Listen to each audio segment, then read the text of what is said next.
Hello friends, welcome to my channel KSDP vlogs. ఈరోజు నేనైతే అయోధ్య రామమందిర దర్శనం నాకు ఎలా జరిగిందో ఈ వీడియోలో చెప్పబోతున్నాను. మీకు కూడా హెల్ప్ అవుతుంది అనుకుంటే ఈ వీడియో చూడండి. నేనైతే వారణాసిలోని కాశీ విశ్వేశ్వరుని దర్శించుకున్న తర్వాత అయోధ్యకి అయితే వెళ్దామని ఫిక్స్ అయ్యాను. మనకు వారణాసి నుంచి అయోధ్యకి చాలా ట్రైన్స్ అయితే ఉంటాయి, ఎవ్రీ 1 అవర్కి 2 అవర్కి. మొత్తానికి అయోధ్య రైల్వే స్టేషన్కి అయితే వచ్చేసాను. ఇక్కడ జనాలు రెస్ట్ తీసుకోవడానికి చాలా పెద్ద ప్లేస్ అయితే ఉంది. ఇక్కడ భక్తులు కూడా చాలా మంది ఉన్నారు రాముల వారి దర్శనం చేసుకోవడానికి. నేనైతే వారణాసిలో ఈవినింగ్ 3 గంటలకు బయలుదేరితే అయోధ్య వచ్చేసరికి నాకు రాత్రి 7 అయితే అయింది. మనకి దర్శనానికి 11 గంటల వరకు టైం ఉంది. కాకపోతే జనాలు ఎక్కువ ఉన్నారు. దానివల్ల దర్శనానికి ఎక్కువ టైం పడుతుందని ఇంకా మార్నింగ్ అయితే వెళ్దామని అనుకున్నాను. ఇక్కడైతే ఒక రూమ్ తీసుకున్నాను. జస్ట్ ఇది రైల్వే స్టేషన్‌కి ఒక 300 మీటర్సును, గుడికి ఒక 600 మీటర్స్ దూరంలో ఒక రూమ్ తీసుకున్నాను. ఇది ఒక రూమ్ అనడం కన్నా ఒక ఇల్లు ఇది.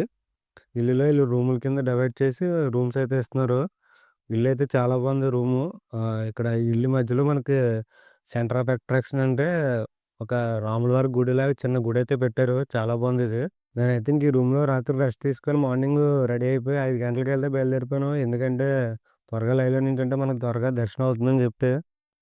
ఇక్కడ చాలామంది చెప్పేదేంటంటే రాముల వారి దర్శనం కంటే ముందు హనుమాన్ గడి అయితే ఉంటుందంట గుడి. ఆ గుడిని దర్శించుకున్న తర్వాత మనం రాముల వారి గుడినైతే దర్శించుకోవాలని చెప్పారు. అయోధ్య రామ మందిరానికి నేనున్న రూమ్ నుంచి జస్ట్ 600 మీటర్స్ అంతే, నడుచుకొని వెళ్ళిపోవచ్చు. ఒకవేళ మీరు రైల్వే స్టేషన్‌కి డైరెక్ట్ వెళ్ళాలన్నా సరే జస్ట్ ఒక 800 మీటర్స్ అంతే, నడుచుకొని వెళ్ళిపోవచ్చు. నేను ఎంత త్వరగా దర్శనం చేసుకుందామని చెప్పి త్వరగా వచ్చినా సరే ఇక్కడైతే మనకి ఉదయాన్నే మనకు చాలామంది జనాలైతే వచ్చారు దర్శనం చేసుకోవడానికి. చూడండి ఎంతమంది ఉన్నారో. అలా కొంచెం దూరం నడిచిన తర్వాత చాలామందయితే లైన్‌లో నించుంటున్నారు దర్శనం కోసం. ఈ లైన్ అయితే దాదాపు 300 మీటర్స్ అయితే ఉంది. ఆ లైన్ చిన్నదే ఉంది కదా అని చెప్పి అనుకున్నాను. దర్శనం త్వరగా అయిపోద్ది కదా అనుకున్నాను. తర్వాత తెలిసింది ఇది జస్ట్ లైన్ ఓన్లీ చెకప్ కోసం. అంటే మన దగ్గర ఉన్న బ్యాగ్స్ కానీ ఏమైనా ఉంటే చెక్ చేసి లోపలికి పంపిస్తారు.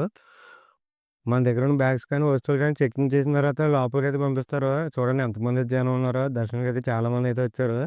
సరే మళ్ళీ ఇక్కడి నుంచి ఒక 4 కంపార్ట్మెంట్స్ అయితే పెట్టారు లైన్‌లో నించోడానికి. సరే కదా అని నించున్నాను. ఈ లైన్ చూస్తే దాదాపు ఒక 300-400 మీటర్స్ అయితే ఉంది. లోపలికొచ్చిన తర్వాత జస్ట్ ఒక 300 మీటర్సే కదా దర్శనం త్వరగా అయిపోద్దని మళ్ళీ అనుకున్నాను. కాకపోతే మళ్ళీ ముందుకెళ్ళిన తర్వాత ఇంకొక చెకింగ్ అయితే ఉంది. చెక్ చేసైతే లోపలికి పంపిస్తున్నారు. చెకింగ్ అయిన తర్వాత మళ్ళీ జనాలు 4 లైన్‌లో అయితే వెళ్ళడం మొదలెట్టారు. ఈ లైను 200 మీటర్స్ అయితే ఉంది అరౌండు. సరే కదా అని చెప్పి నడుచుకుంటూ ముందుకెళ్ళిపోయాము. ఇక్కడ చూడండి 3 ద్వారాలున్నాయి కదా! మీకు రాముల వారి దర్శనం అంటే బాగా అవ్వాలనుకుంటే ఈ మధ్య ద్వారం నుంచి వెళ్ళడానికి ట్రై చేయండి. నేను అందరూ లైన్‌లో నించున్నారు కదా అని చెప్పి నేను లైన్‌లో నించొనైతే వచ్చేసాను. తర్వాత నాకు అర్థమైంది ఏంటంటే నేను డైరెక్ట్ రాముల వారి గుడికైతే వచ్చేసాను. ఎందుకంటే గుడి మనకి చాలా లోపలికైతే ఉంటుంది. నేనైతే ఫస్ట్ హనుమాన్ గడికైతే వెళ్ళాలనుకున్నాను. వాళ్ళని పక్క వాళ్ళని అడిగితే మీరు హనుమాన్ గడి రోడ్డు మీద ఉంటుంది. మీరు దాటుకొని వచ్చేసారు అన్నారు. సో, నేను తెల్లారుజామున 5:30 ఆడవాళ్ళు నేనంత గమనించలేదు. సరే ఇంక ఎలాగో ఇంత దూరం వచ్చాం కదా! అయితే ఇంక రాముల వారి దర్శనం చేసుకొని మనం తర్వాత హనుమాన్ గడి అనేది కూడా దర్శనం చేసుకుందాం అనుకున్నాను. నేను ఈ రాములవారి గుడి లోపలికి ఎంటర్ చేసేప్పుడు వచ్చేసాం అనుకునే లోపే లైన్ అయితే పెరుగుతూ వచ్చింది. మనకి నిజంగా ఎంట్రన్స్ నుంచి లోపలికి వచ్చేసరికి చాలా దూరం అయితే ఉంది లోపలికి. చాలా కంపార్ట్మెంట్స్ అయితే పెట్టారు. జనాలు లోపలికి రావడానికి అంటే దర్శనం కూడా చాలా బాగా జరిగేటట్టు, ఇబ్బంది కలిగేటట్టు లేకుండా కంపార్ట్మెంట్స్ అయితే చాలా బాగా అరేంజ్ చేశారు. మనకి 3 ద్వారాలు దాటిన తర్వాత మీకు దర్శనం అది బాగా అంటే రాములవారిని ఇంకా చక్కగా చూడాలనుకుంటే కుదిరినంత వరకు ఈ ద్వారాలు దాటిన తర్వాత ఇంకొక 4, 5 కంపార్ట్మెంట్స్ అయితే పెట్టారు. కుదిరినంత వరకు మధ్యలో వెళ్ళడానికి ట్రై చేయండి.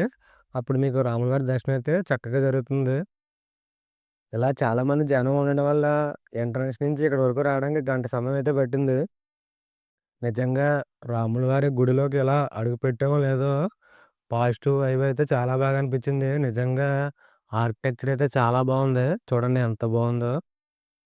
మొత్తానికి నాకైతే రాములవారి దర్శనం అయితే అయిపోయింది. ఇక్కడ చాలామంది జనం రావడం వల్ల దర్శించుకోవడానికి మనకి రాములవారి విగ్రహం చూసుకోవడానికి 5-10 సెకన్లు మాత్రమే టైం ఉంటుంది. సో, ఉన్నంత సేపు దర్శనం అయితే చాలా జరిగింది. రాములవారి దర్శనం కోసం వచ్చే దారి ఒకటైతే ఉంది. వెళ్ళే దారి అయితే ఇంకోటుంది. వచ్చే దారంతా బానే ఉంది. వెళ్ళే దారి కూడా పర్లేదు బానే ఉంది. ఇంకా తయారు చేస్తున్నారు వెళ్ళడానికి బాగా దారి.